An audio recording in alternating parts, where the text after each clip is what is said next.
In my first message, I laid a basis of our subject that we're dealing with today, the state of Israel, the politically and internationally recognized state of Israel, compared to the nation of Israel, this biblical term referring to the Jewish people.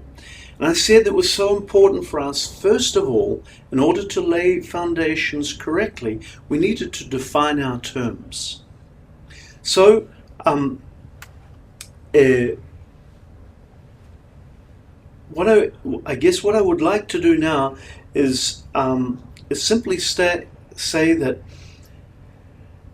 this issue of state and the challenges that we face here in Israel between our ethnic and religious groups is maybe best defined around an example referring to Jerusalem. A few years ago, in an evening that a number of colleagues in leadership came together, both Arabs and Jews, we invited a former advisor to the Israeli Prime Minister, Ehud Barak, who was with the Prime Minister at the Camp David Accords. We decided to invite him and discuss with him the issues of borders and sovereignty, so that we, as leaders of our faith communities, respective faith communities, could better advise and encourage, particularly with regards to prayer, our own constituencies. As Israeli Messianic and Christian leaders, we were seeking to understand how much of an obstacle our differing opinions on these issues of borders and sovereignty, how much of an obstacle these our differing opinions on the issues were to our fellowship with one another. We felt always tension when we came together, and we needed to identify what were the points of our tension. This particular gentleman, this former advisor to the Israeli Prime Minister, who, by the way, is a completely secular man, made a very interesting remark. He said, regarding borders, a two-state solution could be worked out by politicians and diplomats and bureaucrats if there was the will to do that.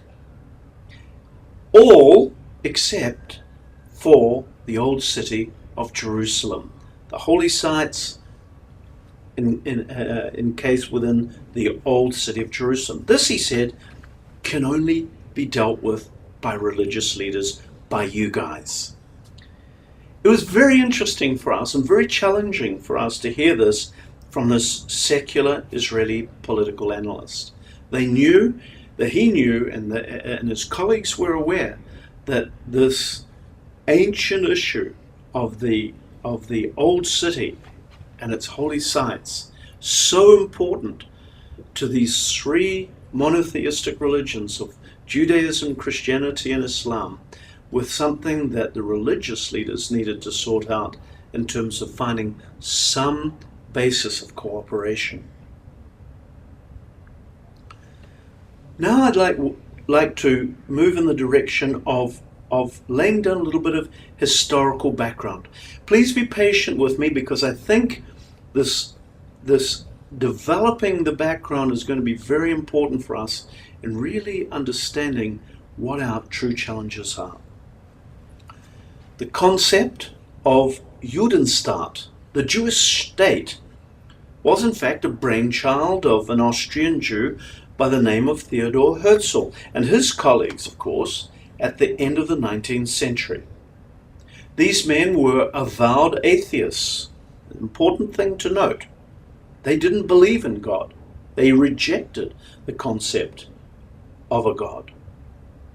Jewish men, leaders, and by their own right, very educated, but rejectionists when it came to religion and an acknowledgement of their being the God of Abraham, Isaac, and Jacob. These men, apart from being atheists, were dedicated to the rising cause of nationalism that was springing up at the time all over Europe, not just amongst the Jewish community, but all over Europe. Their idea was to establish or re-establish a Jewish homeland, a homeland for the Jewish people known as Eretz Israel, and to develop their philosophy of the new Hebrew man, a concept to counter the image of this downtrodden religious Jews of the shtetl, of the ghettos and small oppressed Jewish communities that were characteristic of Eastern Europe. The influence of these men, the Zionists as they were known, was great, and as such, Jews from the diaspora began to drift into Palestine, as it was known under Turkish and subsequent English rule. One of these early pioneers was a linguist, an expert in language, and his name was Ben Yehuda. He succeeded to accomplish an amazing thing, viewed by some as literally miraculous. He accomplished the reviving of the ancient Hebrew language into a modern form. And he began simply with his own family. His own family were not allowed to speak any other language, not Yiddish that they were used to, not anything else. They had to speak as he redeveloped the vocabulary for a modern context. They were to use this new Hebrew. Amazingly, within decades, modern Hebrew would become the official language of the modern state of Israel. Interestingly for us, a Christian movement, greatly influenced by the secular atheistic Zionists who I've just described, was also beginning to take momentum. A Christian movement. John Nelson Darby, a theologian in the mid-1800s, mid-19th century, was writing and preaching in anticipation of a restoration of the Jewish people to their homeland. He is commonly known as the father of a theological movement known as dispensationalism. Another very influential Christian leader, Dr. Cyrus Scofield, famous for the Scofield Bible, continued in Darby's work, which became very popular in pre-war Christian circles. Major emphasis in the teaching was the anticipation of a homeland for the Jews as a sign from God that all was being restored in anticipation of Messiah's return. Influential British Christians like Major General Ord Wingate were followers of this theology and worked tirelessly towards the formation of a Jewish state. When this actually happened in 1948, one can imagine the reaction in post-war West.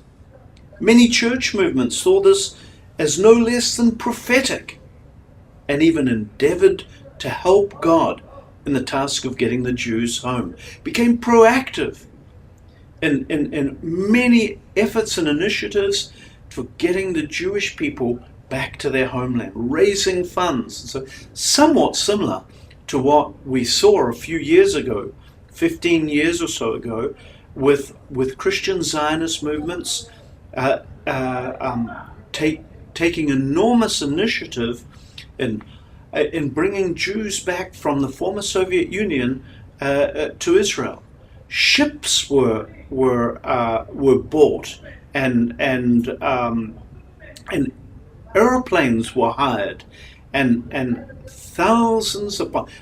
tens of thousands and thousands of Jewish people came back from the Ukraine through the ports of Odessa and flying out of Moscow and Kiev and many, many other parts.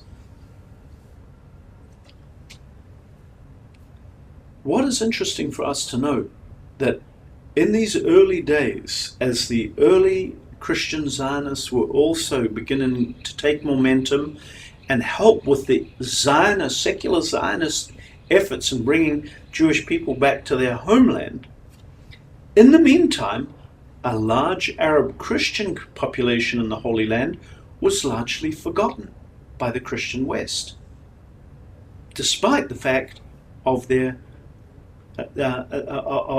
Christian faith that they had in common. They were forgotten, and the first stages of their displacement and marginalization began. We have beloved Arab brothers and sisters in Messiah who are very close friends and colleagues whose families at this time, and during the years of the establishment of the State of Israel, lost everything and were forced to relocate and start a new life elsewhere. This was something that, as we began within our own community, Messianic Jewish community, as these relationships began to develop over the years, relationships of trust, relationships that involve being proactive and many projects and efforts, whether they be through evangelism or evangelization of our respective communities, whether it's within youth work, efforts of youth work, whether it is in many other projects that we've shared in common over the years, we develop personal relationships.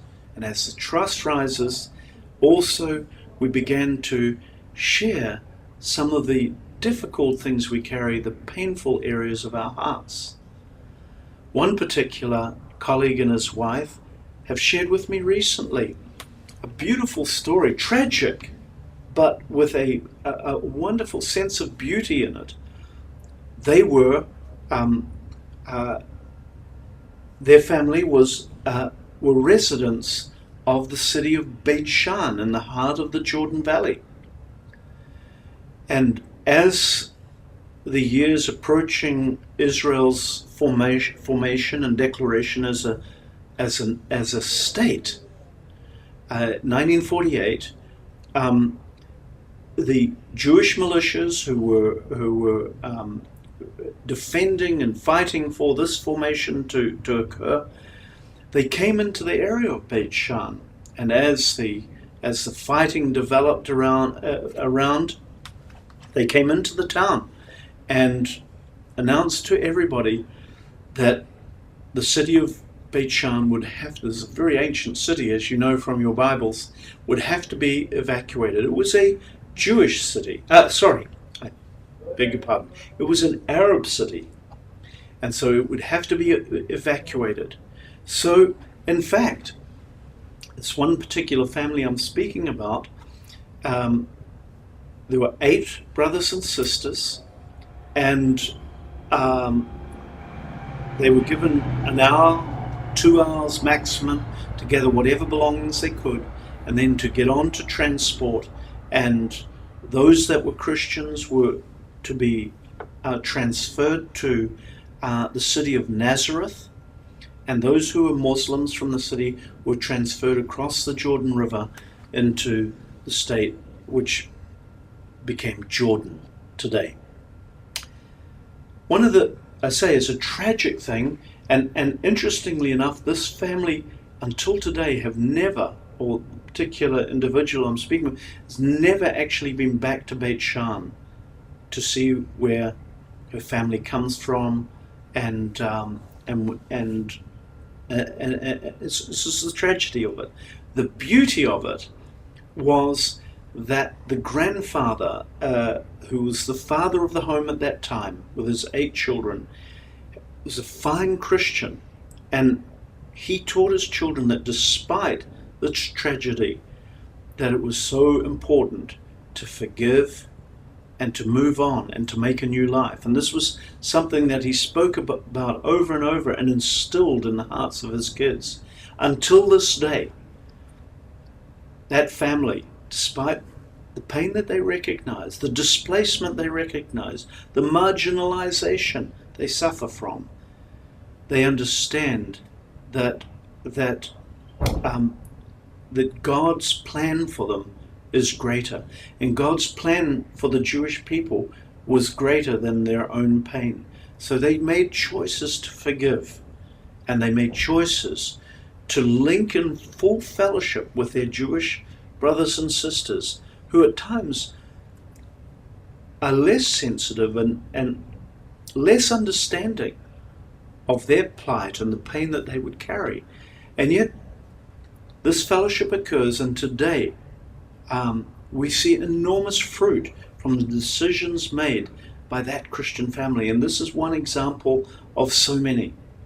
And today where we are doing projects together, working together, where our children from both communities enjoy fellowship life and camps and missions abroad as a result of that decision to forgive and see God's greater good. At this point, I'm going to break again, and then we will begin in the next message to define more clearly this term, nation of Israel, the Jewish people. God bless you. Stay with us as we continue to unpack this very important subject.